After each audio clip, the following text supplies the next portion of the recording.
चीन की हालत इन दिनों कुछ ठीक नहीं चल रही है।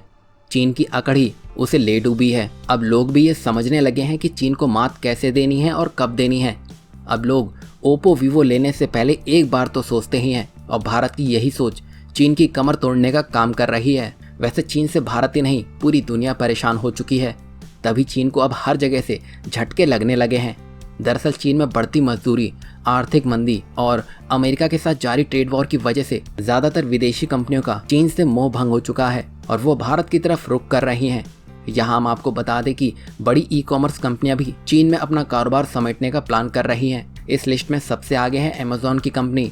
दरअसल पिछले दिनों खबर आई थी कि चीन में यह कंपनी अपना कारोबार बंद करने का प्लान कर रही है और अब उसका फोकस भारत पर ज्यादा होगा। इससे आप समझ सकते हैं कि भारत के साथ साथ दुनिया भी इस मुहिम में शामिल हो गई है, जिससे चीन के बुरे दिन बस शुरू ही होने वाले हैं। और एक बड़ी खबर यह है कि चीन को सैमसंग इलेक्ट्रॉनिक कॉरपोरेशन लिमिटेड ने एक बड़ा झटका देते हुए अपना कारोबार वहां से समेट लिया है।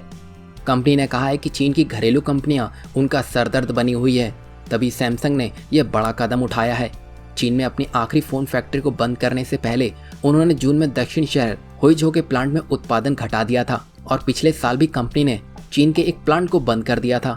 सैमसंग के इस फैसले से भारत को फायदा होना लगभग तय है, क्योंकि सैमसंग समेत कई और विदेशी कंपनियां अब भारत की ओर अपना रुख कर रही हैं। वहीं चीन में श्रमिकों की बढ़ती मजदूरी और आर्थिक सुस्ती के कारण पहले कई और कंपनियों ने भी अपनी उत्पादन गतिविधि चीन से हटा दी है। इस बीच सोनी ने भी कहा है कि वह बीजिंग का अपना स्मार्टफोन प्लांट बंद कर रही है और अब वो सिर्फ थाईलैंड में ही अपना स्मार्टफोन बनाएगी। इकोनॉमिक्स टाइम्स की एक रिपोर्ट के मुताबिक 2013 के मध्य में चीन के बाजार में सैमसंग की हिस्सेदारी करीब 15% थी, जो अब घटकर सिर्फ 1% रह गई है।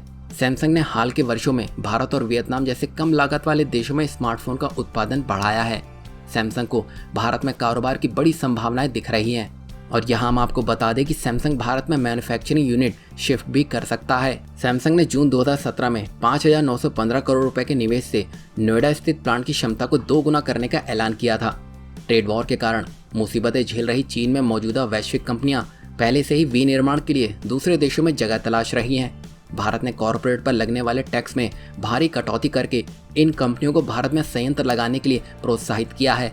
इसके अलावा कंपनियों को लुभाने के लिए देश में इलेक्ट्रॉनिक मैन्युफैक्चरिंग में निवेश आकर्षित करने के लिए सरकार कुछ बड़े इंसेंटिव दे सकती है। इसमें सस्ता लोन, प्लांट और मशीनरी के लिए क्रेडिट गारंटी और electronic manufacturing cluster EMC 2.0 scheme शामिल है।